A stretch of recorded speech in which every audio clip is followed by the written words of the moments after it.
Yo, what's up, swag gang? You already know what time it is, man. It's your boy Keon Lord, aka KL Swag. We are back here again with Mr. Nightmare. Look, man, 3 disturbing true parent horror stories, bro. Y'all know how I act when I react to Mr. Nightmare, you guys. You guys want me to keep reacting to this scary ass shit, man. But anyways, man, make sure you comment, subscribe, and let's just get into the reaction, man. Shit. Why the boy look like that? Damn, man. I'm a single mother of 2. My ex-husband and I take turns watching the kids month to month. My son Luke is 15 and my daughter Melissa is 10. Okay. This happened just a few months ago. I did some late-night grocery shopping after work. Luke had texted me earlier that he was going out with his friends. It was a Friday night. Okay. I wasn't thrilled with him leaving Melissa alone, but 10 is the age a lot of parents are more comfortable leaving their kids alone. And he knows I can't expect him to babysit her anymore. I got back to the house around 9 o'clock at night. I had to make 3 or 4 trips from the car to the house because of the amount of groceries I bought. I always overdo it with the groceries on the months I get to watch the kids. Then on the months alone, I'm the complete opposite. When I finally finished putting all the groceries in the fridge and pantry, I went upstairs to greet Melissa. I heard the shower running in the bathroom. What the? I went back downstairs to lay down in the living room and put on my show on Netflix. I was halfway through an episode, and I still hadn't heard Melissa leave the bathroom upstairs. Long hot showers aren't free, and I never condone my kids wasting water. I went up there to knock on the door and tell her to get out of the shower soon. I went back downstairs to resume my show. Only for about 5 minutes, though. Melissa was still in the shower, so I went back up there again and knocked louder. This time I waited for her to acknowledge me, but when she didn't, I continued to knock louder and yell her name angrily. Damn. It took me a little bit to notice through the bottom crack of the door that the light was off in the bathroom. Damn. I tried the doorknob, but the door was locked. The locks on my doors inside the house are easily unlocked with a fingernail, though, so I had to force my way in, now growing concerned. As the door opened, I yelled into the room at my daughter, at that moment feeling more furious than anything. I flicked the light switch up and went over to the tub. I yanked the curtain half open, honestly not knowing what to expect. In my worst nightmare, would I have expected to find some 50-something-year-old withered-looking woman laying flat in the bathtub with the shower spraying water onto her. I screamed so loud and long until I lost the ability to scream for a few seconds. Damn! I had my back pressed up to the mirror. Everything on the counter had fallen to the ground.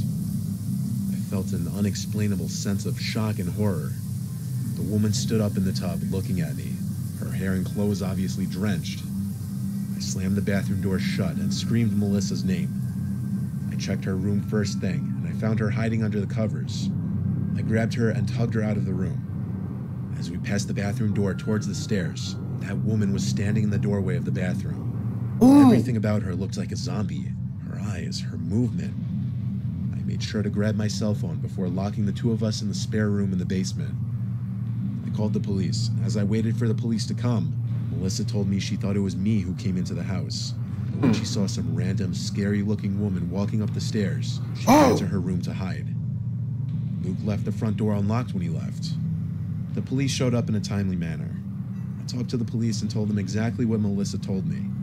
I described the woman's appearance, noting she was also soaked, and that I couldn't give a good description of her hair besides long and gray. This was all after making sure the woman was no longer in the house. Not under a bed, not in a closet, not behind a shower curtain. She simply left the house as easily as... Bro, why she look like that? It's likely she was drugged out of her mind. I'd never seen someone who looked like they were literally lacking consciousness, yet still walking. I don't even know if I would have been able to press any charges on her if she was... Bro, this shit's scary as fuck, bro. Bro, get the picture off. I properly scolded and reprimanded Luke. Bro, I don't want to watch this shit no more, bro. I don't want to watch this shit, bro. They still got this bitch, bro. Bro, oh my gosh. Always remember to lock your doors.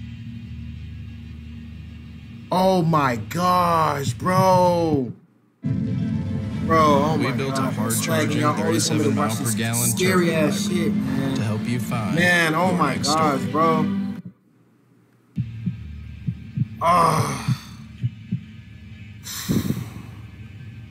This was over 15 years ago.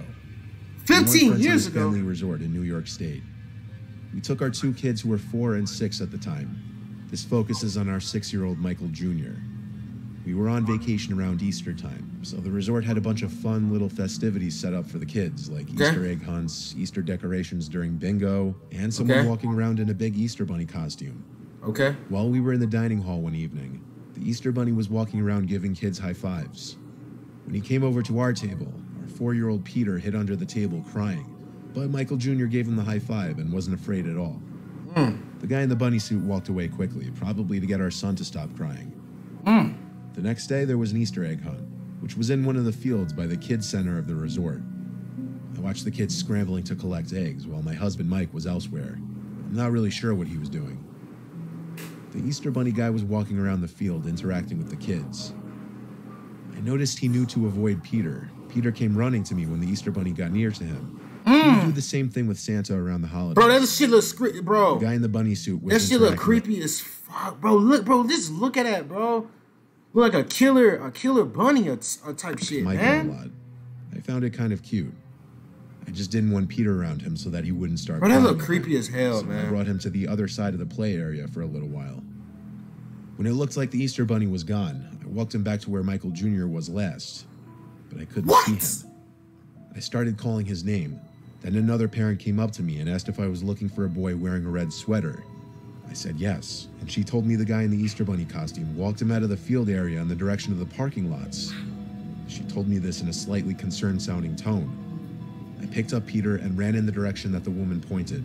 I ran faster than I ever could, while holding my son on top of it. Motherly instincts clearly kicking in, giving me an adrenaline boost. I saw the man in the Easter bunny costume holding my child's hand, approaching a car. I screamed at the top of my lungs at him to get away from my son. Then I screamed Michael's name. They both turned to look at us, and the man let go of my son's hand. Oh, shit! Michael ran over to me, not realizing at all the danger he was just in. The man in the costume said to me that he was trying to find his mom since he looked lost. What? That was total BS. He was about to get in his car with my 6-year-old son. I tried to yank the mask off of him, but he shoved me and yelled at me to piss off. Then he got in his car and drove away. I tried to remember his plate number, but he was gone too quickly. I called my husband on my old archaic cell phone, and I brought my kids to the front desk of the resort to meet him there. They said the man in the Easter bunny costume didn't work there. Wow. Livid, yelling at the front desk workers the whole time, who were apparently aware of the man, yet didn't stop him or question him. We threatened to sue the entire place. They ended up refunding us for our entire stay, which we gladly accepted. But I was mere seconds away from losing my kid forever. Damn! That's good that you got your kid. Oh my gosh. That's crazy. Freaking bunny, bro. Person that was dressed as a bunny, man, trying to Adopted our take your son Charlie kid. at the age of 2. He's aware that he was adopted. We were honest Okay. with him about that ever since he started to learn to speak. He's now 7 years old. We don't have any children of our own because my wife can't have kids. Somewhat recently, my wife and I started noticing very strange behavior with Charlie. And what motivated me to actually sit down and write this was something my wife and I still can't explain. Okay. There's an upstairs toy room for Charlie since there's 2 extra bedrooms in our house. He has a big toy closet in there, and the whole room has a bunch of toys like a Lego table, action figures, and such. For the duration of about a month, at different times, we'd hear Charlie talking to himself. Not like role-playing talking in his play. We'd overhear him speaking as if he were talking to another person in the room. The first time this happened, my wife wasn't home, but as I passed his playroom, I overheard him talking as if he had a friend in there. And I swear to God, I actually walked in just to make sure he didn't actually have a friend in there. When I walked in, I saw him sitting at his Lego table with a couple of his WWE action figures on top of it. But he wasn't currently playing with any of them. He was just sitting there, blankly staring at me. I asked, "Who are you talking to?" He shrugged his shoulders. As weird as it was, I had to assume he was just playing. The next time something strange happened, it was a lot worse. This time, my wife was at least home to witness it with me. We were in the kitchen, Charlie was in the backyard playing. We heard him laughing and talking suddenly, so my wife went to look out the window to see what he was doing. Then she called me over to look as well. What we saw was Charlie talking to thin air, as if he were talking to a person. It resembled him trying to show someone who wasn't there how to use the plastic sword in his hand. I expressed to my wife my concern. She said he may just have an imaginary friend. I told her I didn't know how I felt about that. What? He seemed to feel it was completely normal. Fast forward to like the third or fourth instance. It was 9 o'clock on a school night, approaching Charlie's bedtime. He was in his playroom still. I was trying to be lenient with the bedtime and let him play for a few more minutes. I heard Charlie laughing and talking to his imaginary friend again. Wow. I curiously had to take a peek into the room. As I opened Charlie's door, I heard his closet door shut. I looked at Charlie, standing up in the dead center of the room, with his toys scattered around him. I asked him who was in the closet, and something on the inside of it fell. It No sounded like way! a big plastic toy.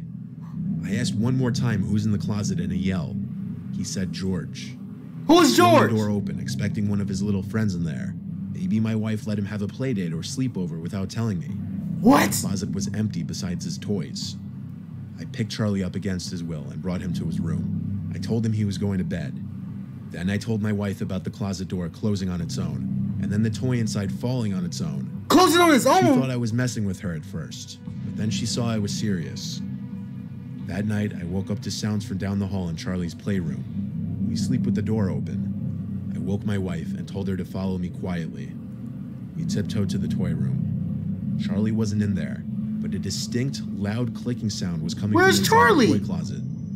I opened it, showing bravery for my wife, and as I did, the clicking stopped. We dug for any kind of electric toys that may have made that clicking sound. Nothing, though. I think that was the night I became a believer in the paranormal. Oh! The next morning, I woke to my wife's scream. She was holding our wedding photo. It was cracked right down the middle, not just the picture in the glass, but the frame too. Right down the middle? Perfectly down the middle, separating the two of us. We took Charlie and stayed with my mom for a week. Then, after a week, my wife and I returned to the house. We listed the house for sale, and after a few days of normalcy, we brought Charlie back to the house. Bro, the house was like paranormal or something, bro. Oh my gosh. Bro, the house was paranormal, man. Damn. But a month later,